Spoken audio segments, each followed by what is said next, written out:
멸종해. 나의 멸종을 받아줘. 내가 멸종하는 거 알지? 어떻게 이런 표현을 쓸 수 있죠? 저는 이 부분 진짜 방태가 안술이 어떻고 여기에 꽃잎이 어떤 점이 굉장히 우와! 나 기억하지? 안녕하세요. 오늘은 시집 딱 두 권을 소개해보려고 합니다. 제가 첫 번째로 소개해드릴 시집은요. 유선의 시인의 사랑과 멸종을 바꿔 읽어보십시오입니다. 이 시집은 문학과 지성사에서 출판이 되었고요. 작년 2024년 가을에 나온 시집이에요. 제가 알기로는 현재 2월 말 기준으로 이 시집이 벌써 7쇄를 찍은 걸로 알고 있어요. 그만큼 지금 제일 핫하다고도 할 수 있는 시집이에요. 시집을 고를 때에는 먼저 제목이 끌리는 것부터 찾아보고 표지를 열어서 안에 있는 시인의 말을 읽어보는 거예요. 특히 시인의 말은 눈으로 빠르게 훑는 것보다 작게 입발음하면서 중얼거리면서 읽는 게 더 좋더라고요. 이 시집의 시인의 말도 한번 읽어볼게요. 그러나 나는 기어이 써버리는 사람. 논리도 없이 비약만 있는 미래를 꿈꾸고 망해버린 꿈들을 죄다 옮겨 적는 사람. 이걸 토하지 않으면 어떻게 살아가죠? 이제 제가 이 시집을 읽으면서 좋았던 부분을 한번 읽어보도록 할게요. 내 여자친구를 소개합니다 라는 시의 거의 마지막 부분에 있는 문장들이에요. 방이 어두워집니다. 그녀는 책상 앞에 앉아 스탠드를 켜고 뾰족하지 못한 글씨체로 자기소개서 위에 씁니다. 취미는 살아있기, 특기는 고요하기라고요.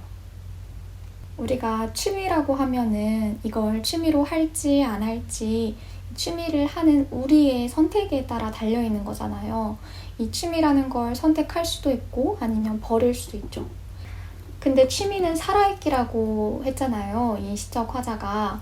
그러면 이 시적 화자는 살아있거나 살아있지 않음을 선택을 할 수가 있는데 그 둘 중에서 살아있기를 선택한 화자인 거죠. 그래서 취미는 살아있기라고 말하는 이 화자가 저는 너무 좋았어요. 그 다음에는 너바나라는 영어 제목의 시에 이제 좋았던 부분이에요. 너를 놓아주지 않는 너의 속, 너의 안, 너의 방, 너의 내면이 반사되어 너에게 돌아오는 시간 동안. 너는 어둠을 견뎌야 했지. 부드러운 소나기를 견뎌야 했지. 그토록 태워버리고 싶던 이 세상에서 모든 빛이 꺼질 때까지 불지르고 싶던 네 마음이 사라지는 순간까지 딱딱하게 굳은 몸으로 아무도 듣지 못하는 파동을 연주하며 견뎌야 했지. 석탑에 갇혀있는 불경의 서러움과 아득함으로. 저는 개인적으로 시인이 모국어를 가장 잘 활용하는 사람들이라고 생각해요. 우리가 시집을 읽다 보면 어떻게 이런 발상을 하지? 어떻게 이런 단어를 이런 자리에 쓰지? 싶은 그런 순간들이 있잖아요. 분명히 같은 한국어인데 이렇게 말을 할 수가 있구나. 이런 정말 모국어가 생경해지는 경험은 시집을 읽을 때만 느낄 수 있더라고요. 그래서 시집을 읽었을 때 가장 큰 장점은 더 깊이 있는 모국어를 사용할 수 있다는 점인 것 같아요. 이제 이 시집의 제목인 사랑과 멸종을 바꿔보십시오 라는 시인데요. 1년부터 2년까지 한번 읽어볼게요. 공룡은 운석 충돌로 사랑했다고 추정된다. 현재 사랑이 임박한 생물은 500종이 넘는다. 우리 모두 사랑 위기종을 보호합시다. 어젯밤 우리가 멸종의 말을 속삭이는 장면. 아주 조심스럽게 멸종해. 나의 멸종을 받아줘. 우리가 딛고 있는 행성, 멸종의 보금자리에서. 어떻게 이렇게 쓰셨을까요? 되게 재밌는 시였어요. 그 다음에 일란성 슬픔, 쌍둥이 슬픔이라는 시인데요. 저는 첫 줄이, 그 첫 행이 너무 좋았어요. 정확히 같은 부분이 고장나야만 이해할 수 있는 슬픔이 있지. 그냥 그 맘 나도 알지. 나도 그래봤지. 이게 아니라 정확히 같은 부분이 고장나야만 이해할 수 있는 슬픔이 있지. 이렇게 쓴 거예요. 너무 좋지 않나요? 약간 너무 점점 강요하는 것 같기도 한데 아무튼 저는 너무 좋았습니다. 그리고 그 다음 장에 이게 나와요. 너는 슬픔을 각주로 달고 나는 슬픔을 미주로 달지만 우리의 눈물은 정확히 같은 온도에서 끓어오르지. 너무 좋았어요. 그리고 너는 대숲에 왔다 라는 시인데요. 좋았던 부분을 한번 천천히 읽어볼게요. 너는 뭉툭한 것들을 모두 잘라 창으로 만들어야 했던 사람. 마음을 갈아 날카롭게 만들어야 했던 사람. 너는 싸워야 했다. 그럼에도 무찌를 수 없는 것들은 분명히 있었고 마모되어 사라져가던 마음 찾아 너는 대숲에 왔다. 그곳에는 오로지 텅 빈 바람소리. 너의 손이 벌벌 떨며 비닐을 더듬는다. 삶이 너를 찌른다. 살라고, 살라고. 사랑과 멸종을 바꿔 읽어보라 라고 지금 권하고 있잖아요.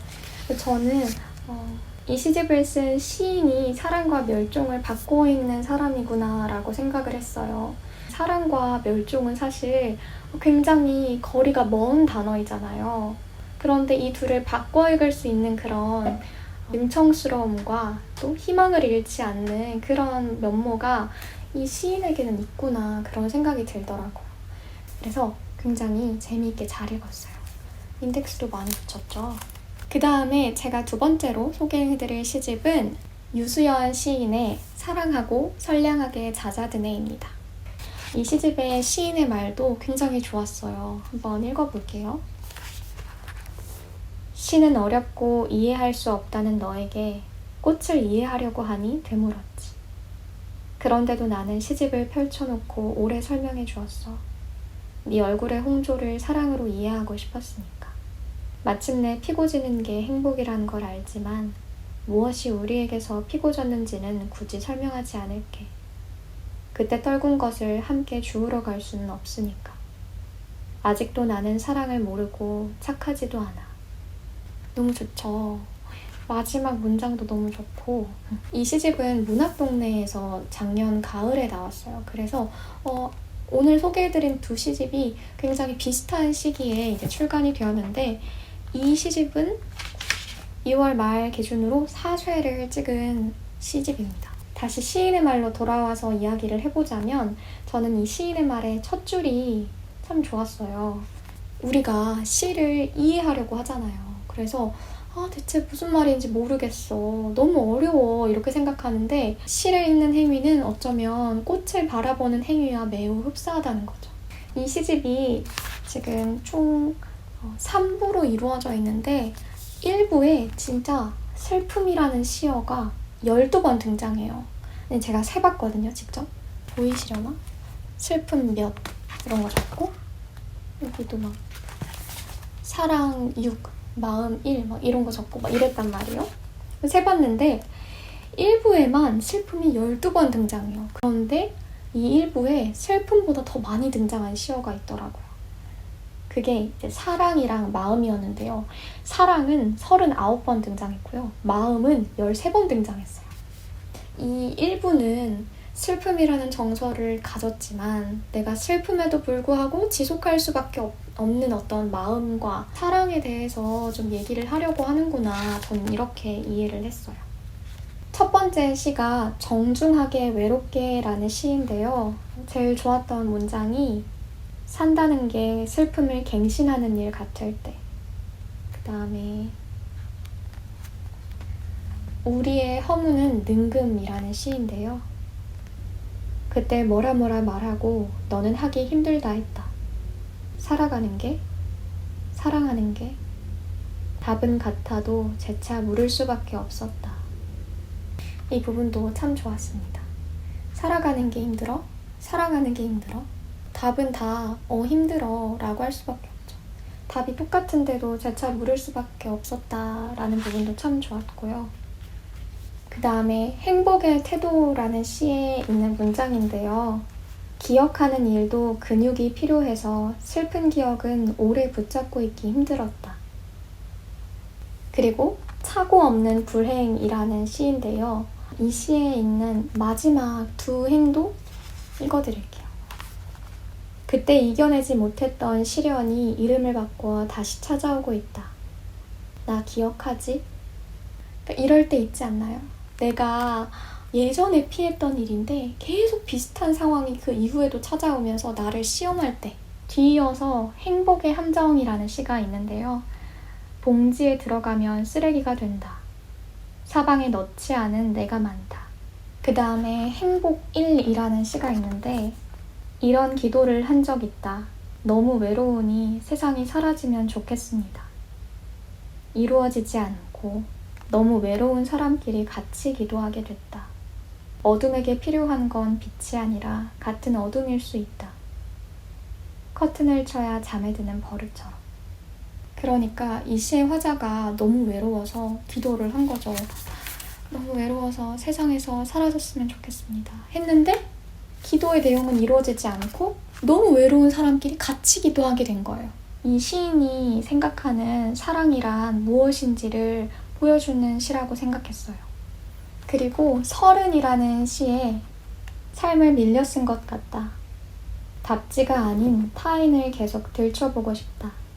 저는 아직 30이 되진 않았지만 가끔 그런 생각할 때 있죠. 내가 뭔가에 밀렸었는데 좀 수습하기 어려울 만큼의 세월이 지나버린 건 아닐까?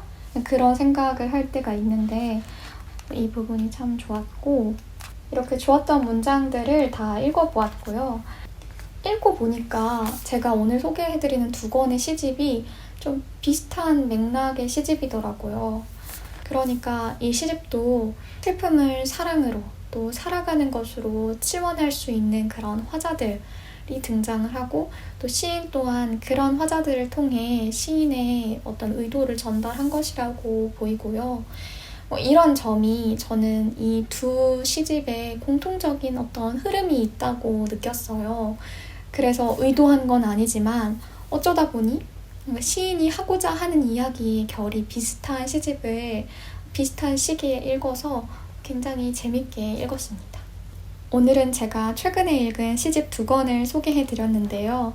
어떤 시집을 읽어야 할지 고민 중이신 분들에게 조금이나마 도움이 되셨으면 좋겠고요. 혹은 시집을 어떻게 읽으면 좋을지 고민하던 분들께도 생각보다 시집 읽는 거 그렇게 어렵지 않구나.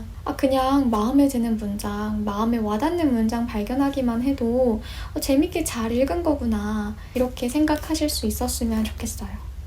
재밌게 봐주셨으면 좋겠고, 다음에도 또 재밌는 소설, 제가 최근에 읽은 시집들 다양하게 들고 오도록 하겠습니다. 궁금한 건 언제든지 댓글 남겨주시고, 또 시집 읽어보고 좋으셨다면 어떤 구절이 또 마음에 와닿으셨는지 댓글 남겨주세요. 그럼 저는 다음 영상에서 뵙겠습니다.